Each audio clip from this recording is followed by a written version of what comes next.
የኛ ሰው በሐዘኑ ይመክራል መርዶ እንዴት ይነገር ብሎ በአካባቢው ካሉ ትልልቅ ሰዎች ጋራ ቀድሞ ይመክራል።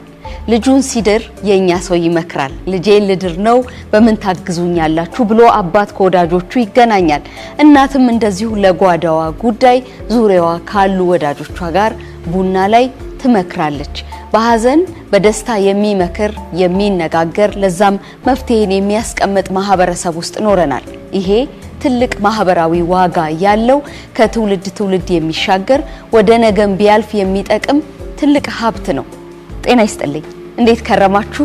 እንዴት አረፈዳችሁ? እንዴት ዋላችሁ? የተወደዳችሁ ተመልካቾቻችን ከፋና ቀለማት ጋር ስላላችሁ እናመሰግናችኋለን። ይህ ፕሮግራም እናንተ የተወደዳችሁ ተመልካቾቹን ያከብራል። ደግሞም ስለ ክብራችሁ አስበን አቅደን የምናዘጋጃቸው ጉዳዮች በየቤታችሁ በየሳምንቱ በዚህ ሰዓት ይመጣሉ። የዛሬ ሳምንት ከአዱኛ ጋር ስለ መነጋገር ኃይል አንስተን እያወራን ነበረ። በግለሰብ ህይወት፣ በማህበረሰብ፣ በሀገር የመነጋገርን ጉልበት በተሰጠን ደቂቃ ተጫዋውተን ተለያየን። እድሜ ጤና ሰጠን፣ ዛሬ መልሰን ተገናኘን። መነጋገር ቀጥሎ ያለው መንገዱ ወደ መመካከር ደግሞ ወደ ተሻለው ሐሳብ ነው በሚል ዛሬ ደግሞ ጥቂት ደቂቃዎችን አብረናችሁ ልናሳልፍ ነው። እናመሰግናችኋለን። አዱኛ ቤተኛ ስለሆንክ በጣም ደስ ይለናል። እንዴት ነሽ? ደህና ነኝ። ደህና ነህ አንተ?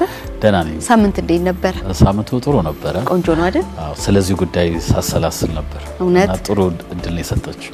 ለኛም ትልቅ ነገር ነው። ያወራናቸው ሐሳቦች መልካም እንደነበሩ አስባለሁ። ለዛሬ የተዘጋጀንባቸው ጉዳዮች እንደዚሁ ጠቃሚ ናቸው። በዛ ላይ ደግሞ ቀለል ያለ ክረምት ነው አይደለም? ሚጫን ድብት የሚያደርግ አይደለም? እነዚህ ሁሉ በጣም ጥሩ ይመስለኛል። ባለፈው የመነጋገር ጉልበት ብለን ነበር የተጫወት ነው። አሁን ደግሞ መነጋገርን እናሳድገውና በመነጋገር የተግባባ ሰው በህይወቱ በማህበረሰብና በሀገር ጉዳዮች ላይ ለመምከር እድል አለው። ስለዚህ በመነጋገርና በመምከል መካከል ያለውን ሐሳብ ይዘን ጥቂት ደግሞ እናውራ እስኪ። ልክ ነው። እንግዲህ መነጋገርን ስናስበው ያው የቃላት ልውውጥን እዛ ውስጥ ታያለሽ፣ የሐሳብ ልውውጥን እናያለን። ትንሽ መመካከር ነገሩን ቀረብ የሚያደርገው ይመስለኛል። አንደኛው ነገር ስለ መመካከር ስናስብ አውቶማቲክሊ የጋራ ራዕይ ይዘን ነው የምንነሳው። ሁላችንንም አንድ ክፍል ውስጥ አንድ ቤት ውስጥ ይጨምረናል። የሚመካከር ሰው አንድ የጋራ አጀንዳ ይዞ ለመሄድ ወዳለበት መድረስ ወዳለበት ቦታ በጋራ ስንነጋገርና ስንመካከር ነው እዛ ላይ የምንደርሰው ብሎ የሚያሸንፈው አንድ ላይ ነው። የሚሸነፍ ደግሞ ሌላ አካል አለ። ችግር ሊሆን ይችላል፣ መለያየት ሊሆን ይችላል፣ ጥላቻ ሊሆን ይችላል። ስለዚህ ሌንሱ ያንን ነገር የምናይበት ሌንስም ይቀየራል ማለት ነው። ወደ ምክክር ስንመጣ አንድ ቡድን ያደርገናል። የሚመሽልንም የሚነጋልንም አንድ ላይ ነው። እኩል ሀገር ለሁላችንም እኩል ነው። ስለዚህ የመመካከራችን ውጤት ከተሳካልን ይነጋልናል፣ ካልተሳካልን ደግሞ ይመሽብናል ከሚል ኃላፊነት ከተሞላው አመለካከትና አስተሳሰብ ውስጥ ነው የሚሄደው። ስለዚህ አንድ ቤት ውስጥ ነን። የተለያዩ ክፍሎች ይኖራሉ። አንድ ቤት ውስጥ እንደምታውቂው መኝታ ቤት አለ፣ ኩሽና አለ። የተለያየ ክፍል ላይ ተመድበን ሊሆን ይችላል። ምናነሳቸው ጉዳዮች ስለኔ ክፍል ሊሆን ይችላል ወይ ስለ ቤቱ ሊሆን ይችላል። አይ ቤቱ መሰረቱ ችግር አለው ልንል እንችላለን፣ ጣሪያው ችግር አለው ልንል እንችላለን። ግን የቤቱ እድሳትና ጠንካራ ቤት መሆን ሁላችንንም አብሮ ሊያከርመን፣ ቤቱ ደግሞ ኮላፕስ ቢያደርግ ቤቱ ደግሞ ቢፈርስ ሁላችንም መድረሻ ልናጣ ነው።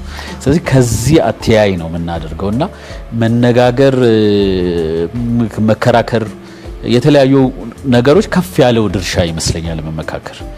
እንግዲህ በጣም ጠቃሚዎቹ ነገሮች በህይወትም በግንኙነት በሌሎች ነገሮችም ንግግር ነው ብለናልን። ንግግር ደግሞ በችግሮቻችን ዙሪያ እንድንመካከር ደግሞ እድል የሚሰጥ ነገር ነው አለን። በእነዚህ ሁለት ነገሮች መካከል እንደ ድልድይ ሆኖ መቀመጥ የሚችለው ነገር መፈለግ ዝግጁነት ይመስለኛል። እና ለመመካከር የሚኖር ዝግጁነት ምን አይነት ነው መሆን ያለበት የሚለውን ብናነሳ በጣም ቆንጆ ነው። ልክ ነሽ። ቀላል አይደለም መመካከር ማለቱ አይደለም፣ መፈለጉ ነው ከባድ። መፈለጉ ነው። እፈልጋለሁ ማለት ግን ትርጉም አለው። ትርጉሙ ምንድነው? ተመካክሬ እኔ ጋር የሌለ ሌላ እውነት ምናልባት ልረዳ የምችለው ነገር አለ ሌላኛው ሰው ጋር ማለትን ይጠይቃል። አንዳንድ ጊዜ ሀሳቦችን ይዘን ስንመጣ ወደ ጠረጴዛ ዙሪያ ስንመጣ ሙሉ እውነት ይዘን ላይሆን ይችላል። እኔ አንድ በጣም የሚገርመኝ ታሪክ አለ። ሰዎች አይኖቻቸውን አሰሯቸውና አንድ ዝሆን ያለበት ቦታ ወሰዷቸውና እስቲ ያያችሁትን ነገር ንገሩን፣ ማለት የዳሰሳችሁትን ነገር ንገሩ፣ ከማጋ ነበራችሁ ተብለው ተጠየቁ። እና ሁሉም እንግዲህ ልምድ ያደረገውን ኤክስፒሪየንስ ያደረገውን ነገር ተናገረ። አንዳንዶቹ ዝሆን ያገኘነው ዝሆን ነው ተብለው ተነግሯቸዋል እና ዝሆን ግድግዳ ነው አሉ። ሆዶ አካባቢ ይሄ ሰፊ የሆነውን አካል ነው ያዩት። አንዳንዶቹ ደግሞ እግሩን የዳሰሱት አይ ዝሆን ግንድ ነው ብለው ተናገሩ። አንዳንዶቹ ዝሆን እባብ ነው ኩምቢውን አይተው ማለት ነው ጭራውን ሲያዩ። ከዛ እንግዲህ ኤክስፒሪየንስ ያደረጉትን እውነት ነው የሚናገሩት። ግን እውነታውን ሁሉንም እውነት ግን አንድ ላይ ሲያደርጉት ሌላ ሙሉውን ፒክቸር አገኙት። ዝሆን የሚባለውን ሪያሊቲ ይሄ ነው እውነታው ወደሚለው ነገር መጡ እና ስለ ምክክር ስናስብ የኛ እውነት አንዳንድ ጊዜ የእውነት ጠላት ውሸት ይመስለናል፣ ግን ሙሉ ያልሆነ እውነት ነው። ሙሉ እውነት አለ አዱኛ፣ ሙሉ እውነት አለ። ሙሉ እውነት ሙሉውን ስዕል ማየት ነው። አንዳንዱ ነገር የሆነውን ነገር ብቻ ሳይሆን ለምን ሆነ፣ ከዛ ጋር የተገናኙ ነገሮች ምን ነበሩ፣ ያንን ነገር ትሪገር ያደረገው ብዙ አይነት በተለያየ ዳይሜንሽን የምናያቸው ነገሮች አሉ። እንግዲህ ያንን ሁሉ የሚመጣው የተለያየ ሀሳብ፣ ኤክስፒሪየንስ፣ ልምድ ያላቸው ሰዎች እውነቶቻቸውን ሲያስቀምጡ ነው በመነጋገርና በመመካከር ውስጥ ትልቁን ፒክቸር ማየት የምንችለው። ያኔ እንግዲህ የራሳችንን እውነት መጣልም ሊያስፈልገን ይችላል። ዝግጁነት አንዱ እሱ ነው ማለት ነው። እኔ የኔን ሀሳብ ለማጸደቅ ለማሸነፍ አይደለም የመጣው፣ ግን ምናልባት አንዳንዱ እኔ ያላየሁትን ነገር ላይ ይችላለሁ። አንዳንዱ ደግሞ አብረን በመሆናችን እስካሁን ያልተፈጠረ ግን በጋራ የሚያኖረን በጋራ ሀገርን ቢልድ ሊያደርግ የሚችል ሊገነባ የሚችል እውነት አለ የሚል ዝግጅት ያስፈልገናል። ሌላው ተቃራኒ ሀሳቦችን ለመስማትም መዘጋጀትም ነው። እኔ ልክ ልብስ ሲሰንትን ሲል ሸማ እናውቃለን አይደል እንዴት እንደሚደወር አንዱ ወደዚህ ሁሉም ወደዚህ ብቻ ቢሆን ልብሱ አይሰራም። በዚህም አለ እንደገና ወደዚህም እኮ አለ እንደውም የኛው ህመምም አለው። አንቺ በደንብ ሳታውቂው እንዴ ሾ ሜዳ ልጅ እዛው መሀል ነኝ ያለሁት። ስለዚህ ከትክክለኛው ሰው ጋር ነው የማወራው በደንብ። ስለዚህ የተለያዩ ሀሳቦች ናቸው ተሸንሽኖ ጥሩ ሀሳብን ለአገርን የሚያሻገር ሀሳብ የሚሰሩት። እንደው ሀገር የምትለብሰውን ሸማ ምን ሰራው እንደዛ ነው። ግን እዛ ውስጥ ደግሞ መርህ ደግሞ አለ። አሁን ዝም ብለሽ በተቃራኒው ስላደረግሽው አይደለም። ባለሙያዎቹ መስመር ጠብቀው ነው የሚያደርጉት። ፓተርን አለው፣ አካሄድ አለው። ስለዚህ ስለ ምክክር ስናስብ ደግሞ በህግ ለመገዛት በመርህ ለመገዛት the rules of engagement የዲያሎግ ደግሞ ህጎችም አሉ። እነዛን ህጎች ጠብቀን ነው የምናደርገው። ስለዚህ ለዚህም ዝግጁነት ይፈልጋል ማለት ነው። ይህንን ካደረግን ተቃራኒ ሀሳቦችን ካስተናገድን እንዴት አይነት ቆንጆ የሆነ ጥበብ አገርን የሚያለብስ ጥበብ ሊሰራ እንደሚችል እዛ ውስጥ ታያለሽ ማለት ነው። እና አይ ቲንክ የራሳችንን እውነት ለመቻቻል የተለያዩ ሀሳቦችን ለማቻቻል መዘጋጀት ያስፈልጋል። አሁን ብዙ ጊዜ ሀሳባችንን መተው ሀሳባችንን አሳልፎ መስጠት እንደ ሽንፈት ልንቆጥረው አይገባም።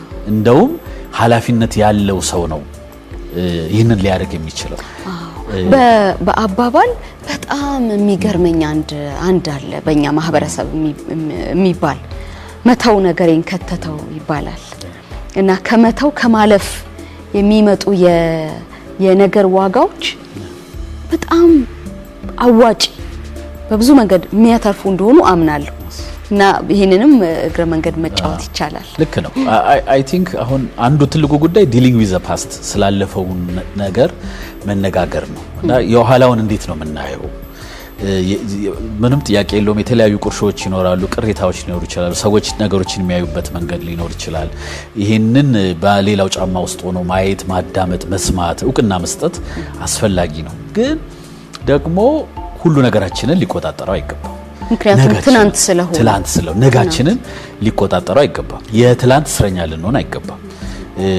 መኪና የሚነዳ ሰው አይተሽ እንደሆነ በጣሊያንኛ ስፖኪዮ ነው የሚባለው አይደል? እቺ መስታወቷ ትንሽ ነች እኮ አስፈላጊ ነው። የኋላን ትንሽ ሪፈር እያደረጉ መሄድ መጥቶ ከኋላ ሊያሳድደን ያለ ነገር ካለ ለመስተካከልም ከባለፈውም ለመማር ትንሽ ያስፈልገናል። ቀዳዳ አይተሽ እንደሆነ የፊት መስታወት ነው ትልቅ፣ ነገ ነው ትልቅ። ስለዚህ የትላንት እስረኛ ልንሆን አይገባም። የትላንቱን ናሬቲቮች ትርክቶች ባለፈው ሳምንትም ትንሽ አንስቼዋለሁ። የተለያየ ሊሆን ይችላል፣ ግን ከቁስል ከጥላቻ ከስሜት አለ አይደል ይሄ ከአሉታዊ ከሆነ ስሜት ሰንኮፉ ተነቅሎ እንደ አንድ መማሪያ ልናየው እንችላለን። ግን ትኩረታችን ሊሆን የሚገባው ስለወደፊቱ። ስለዚህ አይ ቲንክ ትክክለኛ የአባቶቻችን ጥበብ ነው። በጣም መተው ነገር እንከተተ ደግሞ ህይወትንም ካየኸው ከትናንት ምንም የለው እንደው በግልህም ካየኸው እና ከነገ ነው ጉዳዩ ከዛሬ ካሁንና ከነገ ይሄ እንዳለ ሆኖ ቅድም ያልነው የሰውን ህመም ደግሞ ማቃለልና አሳንሶ ማየትም ትክክል አይደለም። እውቅና መስጠቱ በጣም ጥሩ ስለሚሆን በነገር መካከል ክርክር ላይ እንዴት ተወዳለህ? እኔ ክርክር ድክም ነው የሚለኝ። ድክም ይላል፣ ግን ደግሞ አይደለም ማትሸሹ ደግሞ ይሆናል ማትሸሹ ይሆናል። ብዙ ጊዜ ግን ያው ክርክር ላይ በጣም ብዙ ሰዎች የሚያሸንፉት ኮመን ግራውንድ ሲያገኙ ነው፣ የጋራ ነገር ሲያገኙ ነው። ሰዎችን በአይምሮ አሸንፈን ልባቸውን ካጣን ጥቅም የለውም። ዋናው ልብ ነው። ዋናው ልብ ነው።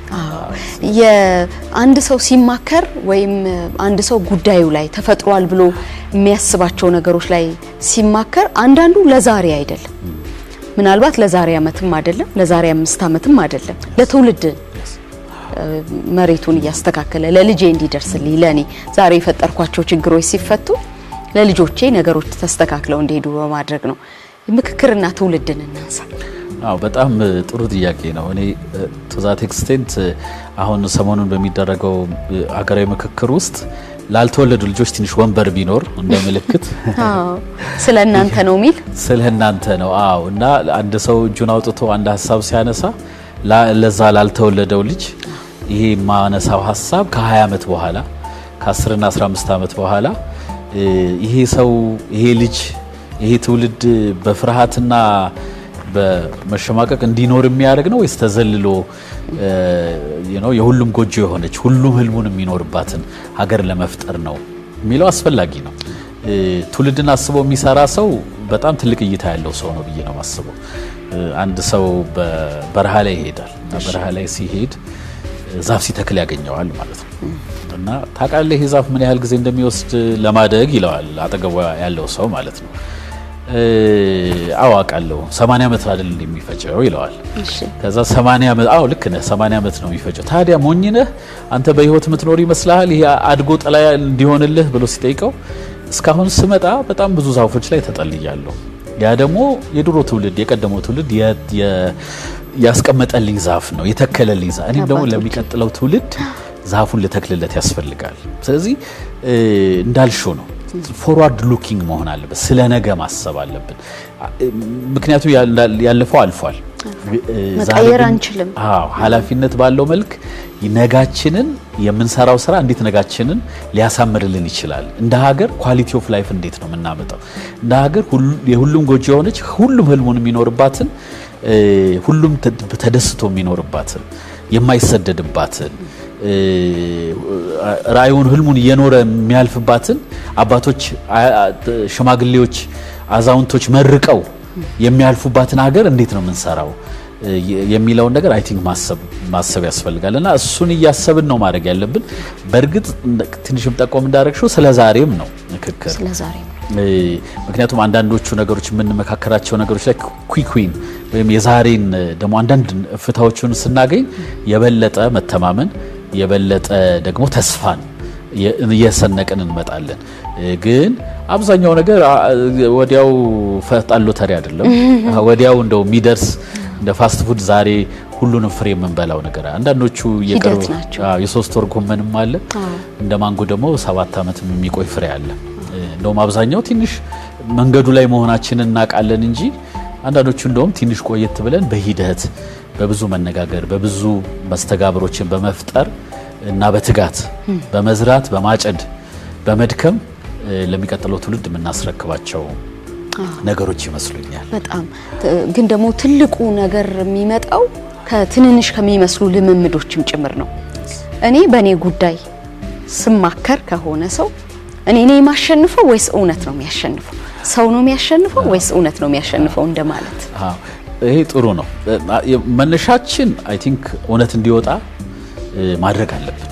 ለኢፍታዊነት፣ ለሐሰት፣ ለአሉባልታ እድል የማይሰጥ ሊሆን ይገባል። እውነት ቀዳሚ መሆን አለበት። እውነት እንደ ዘንባባ በሚያብብበት ሀገር ነው ብዙ ነገር የሚለወጠው እና ለእውነት ኮምፕሮማይዝ የሚያደርግ ትውልድ ሊሆን አይገባም። አት ሴም ታይም ግን እውነት ብቻውን ደግሞ ይሄ ራቁት የሆነ እውነት ብቻውን ደግሞ አይጠቅምም። ሰው ይፈልጋል እና አንደኛው ሰው ሳይሆን እኔ ዊን ዊን ሴናሪዮ ነው ማየው። ሁሉንም አሸናፊ የሚያደርግ መሆን አለበት።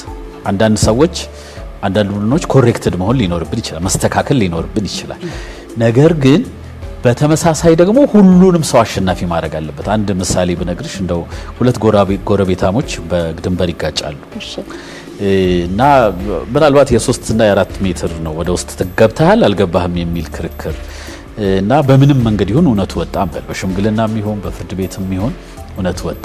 ግን እውነቱ መውጣቱ ብቻ አይበቃም። ድልድይ ያለን ወይ እነዚህ ሰዎች ቤተሰቦች አብረው ይኖራሉ ወይ? ከዛ በኋላ that's important። ልጆቻቸው ተያይዘው አብረው ትምህርት ቤት ይሄዳሉ ወይ? አንደኛው ልጅ አለ፣ ሁለተኛው ልጅ አለ። አብረው በመሆናቸው ምናልባት ብዙ አደጋ ሊያመልጡ ይችላሉ። አብረው በመሄዳቸው ብቻውን በመሆኑ ወይም ብቻዋን በመሆኗ የምትጠለፍ ልጅ ቢኖረው አንደኛው ወላጅ ከ3 ሜትር ድንበር ነው የሚበልጠው ወይስ የልጅ? በቃ ይሄንን ማየት ነው። ምን ለማለት ፈልጌ ነው?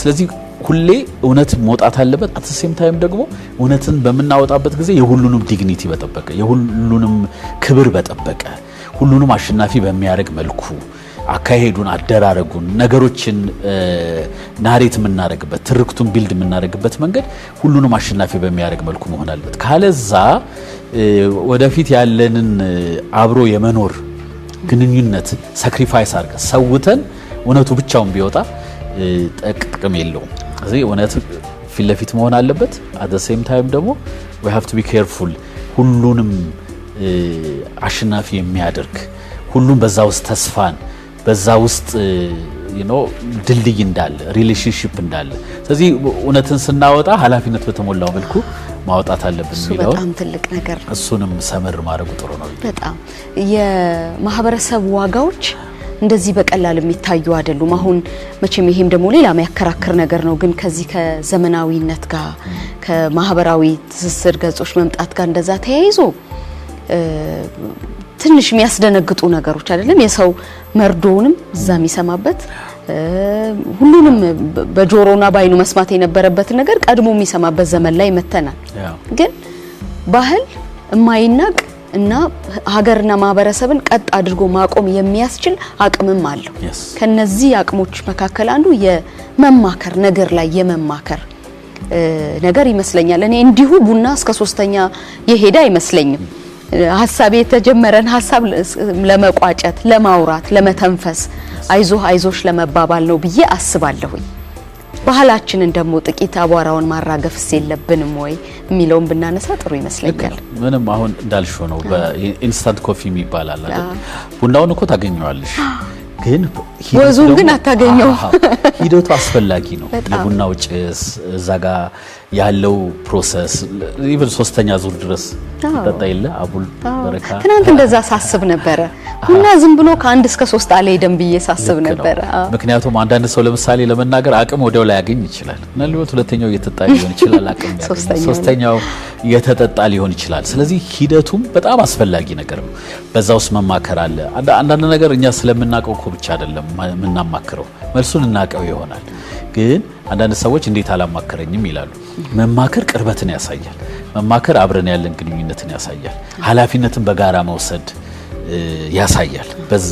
በዛ ውስጥ ያለውን ነገር ለዛ ሰው ያለን ቫልዩ ለዛ ሰው ያለንን አክብሮት ያሳያል። እና አብሮ መጠጣቱ አብሮ ቡና መጠራራቱ ቡናም ካልተጠራራን ሰዎች ማክሮፋቸውን እኮ አንዱ የሚያውቁበት መንገድ ነው። ትታኝ ጠጣች አልመጣም ትታኝ ጠጣችም ደግሞ አልጠራችኝም ብለው ነገሮች ሳይከሩ በፊት ሰርፌስ አውት እንዲያደርጉ ቻሌንጆች ሰርፌስ አውት እንዲያደርጉ ትልቅ አስተዋጽኦ አለው። ስለዚህ እንዳልሽው ነው ባህሎቻችን በጣም አስፈላጊ ናቸው። መመካከሩ፣ ኢንዶርስመንቱ፣ ስምምነቱ ይሄ በእያንዳንዱ ጉዳይ ላይ ይሁና መባባሉ በጣም ትልቅ ነገር ነው እና በተለይ አሁን ግለኝነት ኖሮ ሰዎች ይሄ የማህበረሰብ እሴት የማህበረሰብ ኢንዶርስመንት ሳይሆን ሁላችንም በራሴ ትክክል ነኝ በሚል አሁን ይሄ በድረ ዘመናዊ አስተሳሰብ ፖስት ሞደርን ቲንኪንግ ውስጥ ሳናቀው እየተዘፈቅን ነው። ነገር ግን የማህበረሰብ ኢንዶርስመንት በጣም አስፈላጊ ማህበረሰብ ከኛ በላይ ያውቃል። ምክክሩ ከትውልድ ወደ ትውልድ የሚሸጋገረው ሰዎች በቃ እኔ ትክክል ነኝ ብለው ይሄ ወደ ኢንዲቪጁዋል ራይት ወደ ኢንዲቪጁዋል ስታንድ ከመምጣት ይልቅ ከግለኝነት አስተሳሰብ ይልቅ ይሄ የጋራ ኮሚኒያል የሆነው ነገር እንዴት ፍቱን ነው እና አይ ቲንክ ይሄንን ልንጥለው የሚገባ ነገር አይደለም። በሽምግልና በብዙ በተለያየ ባህል ውስጥ ያሉ መልካም የሆኑ ስርዓቶችን ልንጠብቃቸው ይገባል። የኛ ሰው እኮ መርዶ ማታ ይነግር ጠዋት ተሰብስቦ አለው ብቻ የሆነ እንደዚህ ያሉ ነገሮች ደግሞ እንደኛ ላለ በብዙ መንገድ ማደግ ላለበት ማህበረሰብ በጣም አስፈላጊ ይመስለኛል። አንዳንድ ወላጆች ቆይ ልጄን ላማክር ይላሉ። ሳያውቁት ቀርተው አይደለም፣ ግን የውሳኔውም አካል ማድረግ ስለሚፈልጉ ነው ልጆቻቸው። እኔ አብዛኛው ጥሩ ነገር ልጆች ላይ ነው መዘራት ያለበት ብዬ አምናለሁ በግሌ። እንዲህ ባለው ጉዳይ ልጆቻችን ላይስ ምንድነው ማድረግ ያለብን? ዛሬ መጀመሪያ ያለብን የቤት ስራ ምንድነው? ትክክል ነሽ።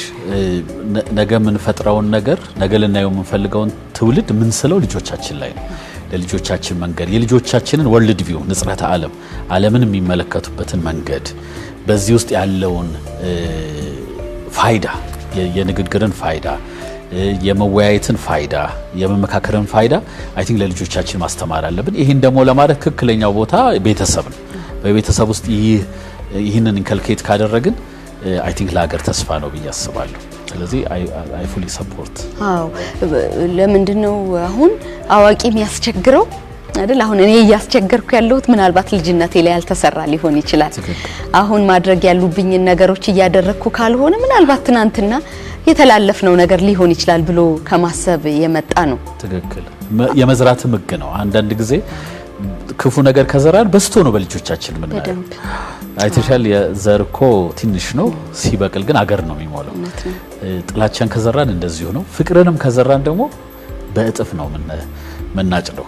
ስለዚህ ዛሬ ስናደርግ የነበረውን ነገር ልጆቻችን መድገማቸው ምንም ጥያቄ የለው። ባለፈው ሳምንት የንግግር ኃይል ብለን አወራን። ደግሞ ዛሬ ከንግግር ወደ መማከር ላይ ደግሞ በግለሰብ በማህበረሰብና አሁን ደግሞ ሀገር ላይ እንዴት ነው ያለው የሚለው ነገር ጥቂት ለማነሳሳት ሞከርን። የዛሬ ጨዋታችንን በምን ብንዘጋው ደስ ይላል? ከዛም የሚቀጥለው ሳምንት ቀጠሮ እንይዛለን። የዛሬ ጨዋታችን አይ ቲንክ ተስፋ በጣም ጥሩ ነገር ነው እና አሁን ብዙ የሚያስገርመን እድል ስንሰጥ አውቃለሁ በሚል ብዙ ጊዜ በተለይ በዚህ ሀገር ኤሊት የተማሩ ፊደል የቆጠሩ ሰዎች አይ ቲንክ ብዙ ሪፍሌክት አላደረግንም። ብዙ ኃላፊነት አለብን እና በተለይ እነዚህ ዋይደር የሆነ ሰፊ የሆነ ምክክር ከተለያየ የህብረተሰብ ክፍል ከተለያየ አይነት የእውቀት ደረጃ የትምህርት ደረጃ ኢትዮጵያን ልናያት ነው ብዬ ነው ማስበው በዚህ ምክክር ሂደት ውስጥ እና አይ ቲንክ ተስፋ ካደረግን ሁለተኛ ደግሞ ነገሮች ያሉት በእጃችን ላይ ነው ብለን ካሰብን አንድ ሰውዬ ምን አለ ሄደና አንድ ወፍ እንደዚህ አድርጎ ያዛት። ከዛ በኋላ ከያዛት በኋላ ጠየቀው እና ጠየቀውና እቺ ወፍ በህይወት አለች ወይስ ሞታለች ብሎ ይጠይቀዋል። ከዛ ሲመልስለት ያኛው ምን አለ አይ እሱ በእርሶ እጅ ነው ያለው፣ በአንተ እጅ ነው ያለው አለው። ከፈለግን በህይወት እንድትኖር አድርገን ልንለቃት፣ ከፈለግን ደግሞ እዛው ጨምቀን ልንገላትም እንችላለን። ስለዚህ እጣፈንታችን በሌላ ሰው እጅ አይደለም ያለው፣ እጣፈንታችን በእኛ እጅ ነው ያለው። ስለዚህ አዋቂ የሆኑ ሰዎች፣ ጥበበኛ የሆኑ ሰዎች፣ ለሀገር ሽማግሌ የሆኑ ሰዎች ያስፈልጉናል። እነዛ ሰዎች ደግሞ እውነትን በድፍረት መናገር ያስፈልጋቸዋል እና ያንን ስናደርግ አይ ቲንክ በምክክር ውስጥ ትልቅ ፍሬ እንዳለ ሌሎች አማራጮች እንደማያስፈልጉን ለመፍትሄነት እንደማያስፈልጉን ማየት እንችላለን እና ተስፈኞች እንሁን፣ ቀናይ እንሁን ለሀገራችን እና በመመካከር ውስጥ ትልቅ ውጤት እንዳለን እናስብ። የሚመሽልን የሚነጋልን አንድ ላይ እንደሆነ እናስብ።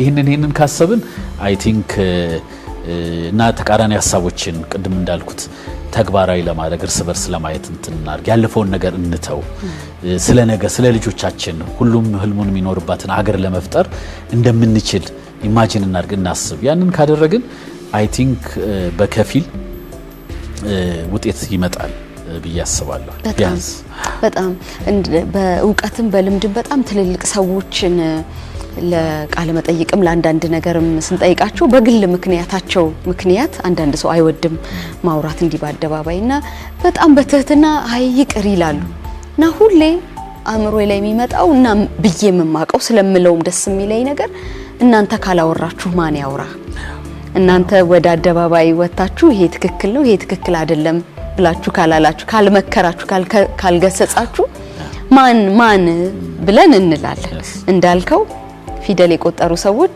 ዕውቀት ያላቸው ልምድ ያላቸው ሰዎች መምጣትና ማውራት ዕውቀታቸውንም ሐሳባቸውንም መግለጽ እንዳለባቸው የመጨረሻው ሐሳብ በጣም ጥሩ ነው በያስባለሁ አዱኛ በጣም ነው ማመሰግነው እኔም በጣም አመሰግናለሁ እድሜ ደግሞ ጤና ይስጠን በሚቀጥለው ሳምንት ደግሞ በዚሁ ትልቅና የከበረ ሐሳብ ዙሪያ ደግሞ መልሰን እንገናኛለን እግዚአብሔር ፈቃድ አዱኛ ሄርጳ ደራሲ ነው እንደዚሁም በዓለም አቀፍ የስብዕና ግንባታ ቡድን መሪ ሆኖ ያገለግላል በሚሰራበት ቦታ ላይ የተወደዳችሁ ተመልካቾቻችን የኛ ሰው ይመክራል ይገስጻል ይመልሳል ይሄ የኖረበት ትናንትን ያለፈበት ትልቅ ጥበቡ ነው ይሄንን ጥበብ ወደ ነገ ማሻገር ያስፈልጋል ዛሬ ያነሳነው ይሄንኑ መልክ ያለው ሐሳብ ነው ከኛ ጋር ስላላችሁ እናመሰግናችኋለን የፋና ቀለማት ሌሎች ስለናንተ ክብር የተሰናዱ ጉዳዮች ደግሞ ይቀጥላሉ በእያላችሁበት የረፍት የሰላም ቀን ይሁንላችሁ እናመሰግናለን